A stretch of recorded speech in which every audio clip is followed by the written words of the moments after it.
There's a lot of big questions we need to be asking ourselves after Berserk 372. Questions that could unfold the future plot points and give us an inkling of what's to come next. Now, the first question that I had in my mind was, what is Zod thinking right now? All throughout Berserk, we've only seen Zod display a few emotions, and most of them include anger and bloodlust. But never before have we seen Zod with a somber look on his face, a look of discontent, a look of indecision, a look that says, what the heck is going on right now? Suffice it to say that Zod is upset about something, and the most likely conclusion is that he's upset with the manner in which Griffith is treating Casca. Yes, he's giving her a home, and servants, and food, and dresses, and children to play with. But despite all these luxurious items, Griffith has taken away one thing from Casca, something vital to every human being, her freedom. She's no longer able to see Guts, Varnish, Shirka, all of her friends at her own discretion.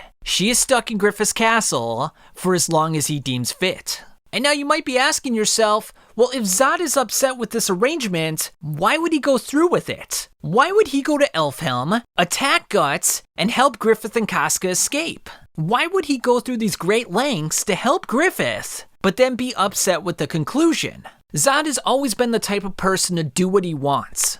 If he wants to kill a bunch of members of the Band of the Hawk, he'll do that. If he wants to kill Wyald, he'll do that too. If he wants to help out Guts in defeating Ganishka, why not? He's always been the type of person to suit his own needs. But with Griffith, there's a different dynamic at play here. Griffith is the one person in the world that is stronger than him. And not just by a little bit, but by a wide margin. And while it may sound like a great thing to be aligned with someone that is so powerful, it's actually making things rather dull. For example, when Griffith's army fought the Giants, they won that battle with relative ease. They had Sonya at the helm directing traffic. They had the various apostles ripping through the enemy, and Griffith was sticking his sword through the leader's eye. And you can even see in this image right here that, even though it looks very majestic and heroic, Zod looks like he's a bit indecisive right here. He doesn't look pleased. He doesn't look triumphant. There seems to be a malaise about his personality. And so what this indicates to me is that he's becoming bored.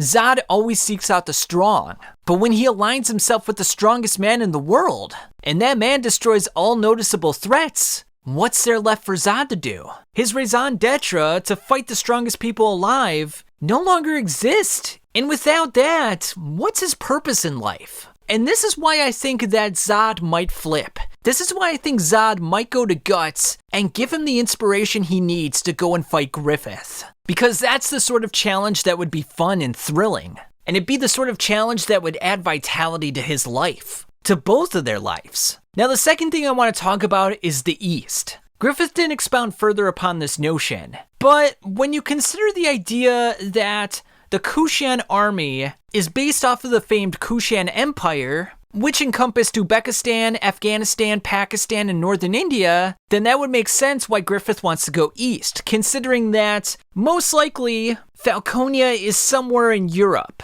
and the Kushan Empire was to the east of Europe. So I'm guessing that Griffith wants to go and conquer the Kushan Empire, at least the remnants of it, which means that he's going to go after Salat, he's going to go after the Bagiraka, and Rickert. Now, we would imagine that this is going to play out rather badly for the Kushan Empire, unless somehow Guts' party gets wind of this and decides to head Griffith off. Maybe this is going to be the final battle point for Griffith, Guts, Zod, Skull Knight, the God Hand, everyone. All the major forces of Berserk would be colliding in one location.